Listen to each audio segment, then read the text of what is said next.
अस्सलाम वालेकुम स्टूडेंट, उम्मीद है आप सब खैर वाफियत से होंगे। आज की वीडियो हम सी एस 604 प्रैक्टिकल के मोस्ट इम्पोर्टेंट एमसीक्यूज़ करने जा रहे हैं। और जो है फ़ाइल को मैंने थोड़ा सा जूम करके आपके साथ शेयर करूँ, क्योंकि काफ़ी स्टूडेंट कहते हैं सर आप जो वीडियो अपलोड करते हो उसमें हमें क्वेश्चन जो भी होते हैं एमसीक्यूज़ वगैरह वो क्लियर नहीं नज़र आते।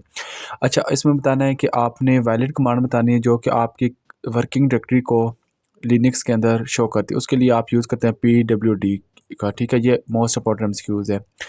नेक्स्ट वन है कि which of the following command you will use to change your current directory to desktop Linux, ठीक है। डेस्कटॉप लिनक्स के अंदर कौन सी यूज़ करते हैं? cd डेस्कटॉप आप इसको यूज़ करते हैं, right.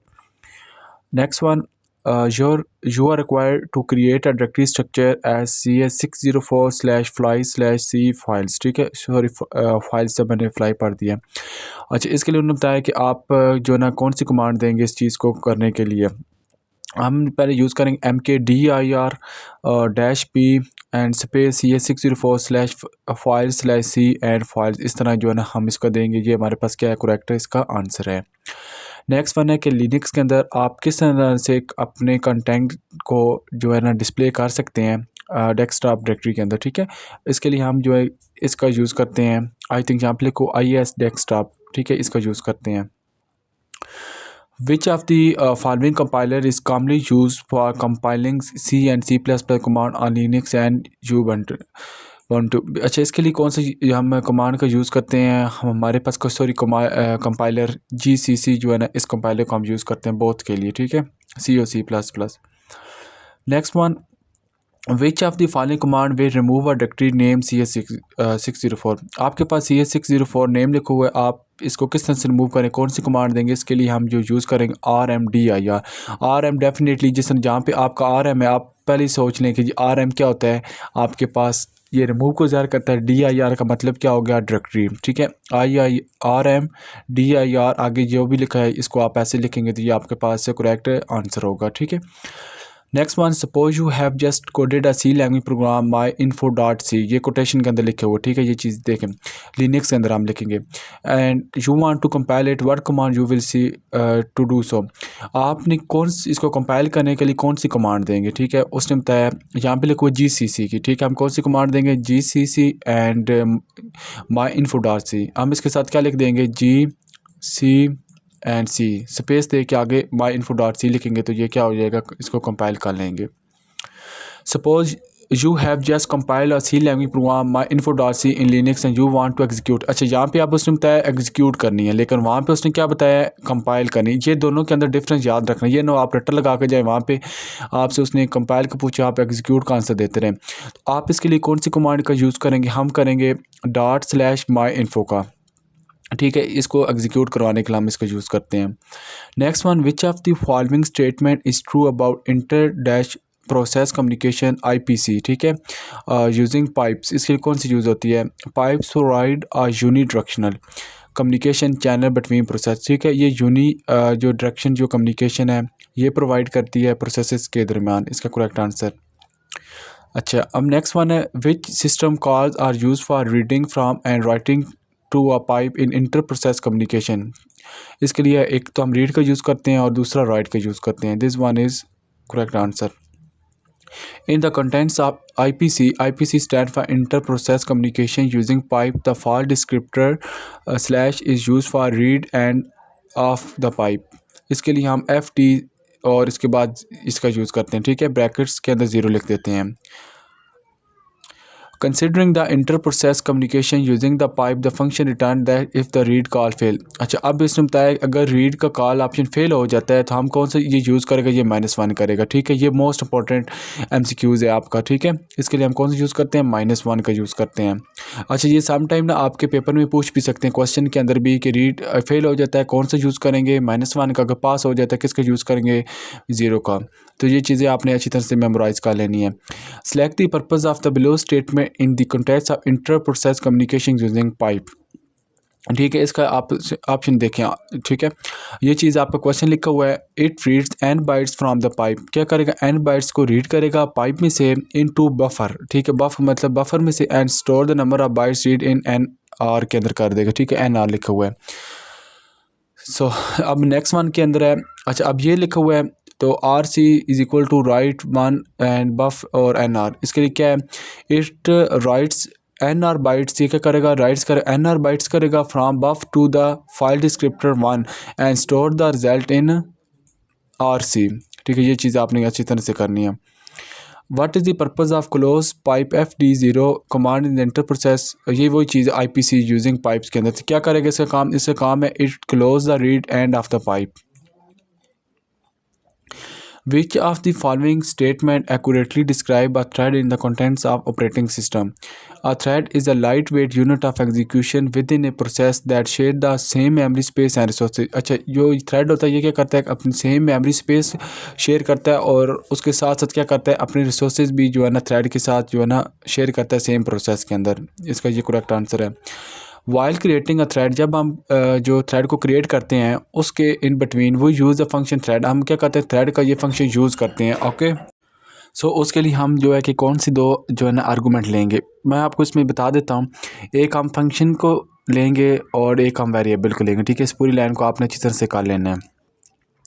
FIFO first in first out also known as name pipes are use for communication between, ये किसके यूज़ होता है, ये रिलेटेड एंड अनरिलेटेड प्रोसेस के अंदर जो है ना इसका जो हम यूज़ करते हैं FIFO का। अच्छा, which of the following option is correct to create a FIFO name FIFO /1 और create a FIFO name FIFO/1 using the mknod system call। mknod और ब्रैकेट्स के अंदर कोटेशन में आप पहले लिखें FIFO/1, सॉरी स्लैश नहीं, स्पेस है बीच में। ठीक है, और SIF FIFO और R0666 एंड कॉमा 0। ठीक है, ये चीज़ आपने ना अच्छी तरह से कर लेनी है। ओके, अब नेक्स्ट वन है which of the following system A statement accurately describe the default behavior of FIFO name pipes for the read and write system call। इसके लिए करेंगे by default, comma both read and write system call perform blocking input and output operation on FIFO। What does the unlinked function do when applied a FIFO name pipe? इसके लिए है it deletes the FIFO file from the file system। Next one, which does the following condition check of R when applied to a FIFO name first FIFO? It check if the FIFO first FIFO is successfully deleted, if not it indicates an error। ठीक है, वो करेगा तो इसमें मतलब successful deleted, नहीं तो वो क्या कर देगा, एरर को आपको शो कर देगा। अच्छा, FCFS होता है stand for first come first serve is a dash scheduling algorithm while round robin is dash types of scheduling. ये है नॉन प्रिमिटिव और प्रिमिटिव की जो है ना टाइप्स है। Next one, in the contents of CPU scheduling what does the term burst time refer to. Burst time किसको करता है, process spend execution on the CPU before it interruption or completes. ठीक है, ये इसका जो है ना करेक्ट आंसर है। अच्छा, for the given process what is the average weight time in FCFS। ठीक है, एवरेज टाइम आप इसमें से जो निकालेंगे वो आपको कितने बनेगा, ये 70 बनेगा। ये आप इसका जो टेबल है समझाने वाला है, लेकिन अभी मैं यहाँ पे समझा नहीं सकता, जस्ट आप इसको अंडरस्टैंड करें।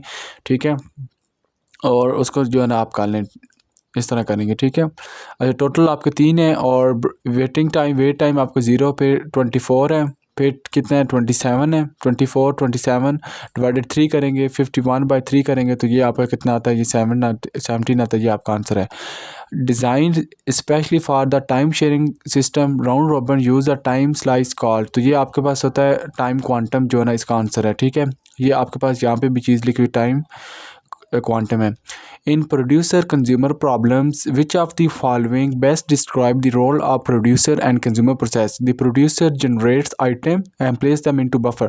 प्रोड्यूसर जनरेट करके आइटम को एंड देन उसको बफर में ट्रांसफ़र कर देगा, while the consumer process item for the buffer. This one is accurate answer. Next one, in the producer consumer problem which of the following variable is share between the producer and consumer के अंदर कौन से करेगा, तो ये आपके पास करेगा counter का। ठीक है, ये इसका करेक्ट आंसर है। The dining philosopher problem is categorise is one of the following as one of the following problem. ये कौन सी है, ये डेडलॉक प्रॉब्लम भी है, सिंक्रोनाइजेशन प्रॉब्लम्स भी है, म्यूचुअल एक्सक्लूजन प्रॉब्लम भी है। इट्स मीन दैट ये तीनों जो है इसके अंदर एग्जिस्ट करती हैं। इट्स मीन दैट ये all of the given option above, right. Next one, which of the following method can solve dining philosopher problem, कौन से यूज़ करते हैं इसके लिए हम सेमाफोर का यूज़ करते हैं, मोनीटर्स के करते हैं और थ्रेड का करते हैं। मीन दैट इन तीनों मेथड का या स्ट्रेटजी का हम जो है ना डायनेमिक फ्लैश फ्रीज प्रॉब्लम का यूज़ करते हैं। It's mean that all of the above option is correct. Banker algorithm को हम यूज़ करते हैं डेडलॉक के लिए। वो क्या होता है, क्यों करते हैं, ताकि अवॉइडेंस, ठीक है। Deadlock prevention ensure that a system is design in such a way that once, ठीक है, इसके लिए अवॉइडेंस के लिए हम यूज़ करते हैं। अच्छा, अब बैंकर एल्गोरिदम है the maximum is data structure that is defined as n into m matrix that contain the maximum demand of each process. ये देखें डिमार्केशन कर दिए, this one is correct answer. अच्छा, the blank data refer to an instruction और data in the process address space whereas the blank address refer to a main memory location where instruction और data reside. कहाँ पे रहता है, एक logically और physical के अंदर जो डाटा जो इंस्ट्रक्शन होती हैं वो रिजाइड रहती हैं। अच्छा, नेक्स्ट वन है कि considering logically to physical address translation we can write as physical address size, तो ये होता है f+d। What will be the number of bits required to represent the offset of the following data? Physical address आपके पास कितना है, 32 है, और number of bits कितनी है, रिप्रेजेंट है 20 है, ठीक है। तो इस तरह आपने f+d ऊपर आपने पढ़ा है, उसका फार्मूला होता है, इस तरह आप करेंगे तो ये आपका आंसर क्या आता है, 12 आता है। 12 like considering a paging performance what will be the miss ratio if the his ratio is 85%, ठीक है। इसका फार्मूला भी आपने याद रखना, इस तरह से हम करते हैं तो ये आपका 50% आता है। यहाँ पे ये देखें, इसका निकालने का ये चीज़ मेंशन भी है, ये आपने अच्छी तरह से करनी है। Considering the paging performance which of this is correct to calculate the effective time. Effective time को निकालने के लिए ये देख आपका जो है ना है फार्मूला, ये आप देख लें, ठीक है। ये इंपॉर्टेंट है, ये आखिर में जो इफेक्टिव फार्मूला है, इस तरह की चीज़ें ये इंपॉर्टेंट है। In the contents of damage of demand paging for most computer system memory access time में रेंज फ्राम 10 to 200, तो ये क्या होती है, 10 to 2 नैनो सेकंड होती है। Which of the following is correct formula to compute the effective access time for the demand paging, कौन सा होता है, तो ये इसका ये जो है ना करेक्ट आंसर जो है ना आंसर लाइक ये फार्मूला है, ठीक है। 1 - p into ma + p into page fault time.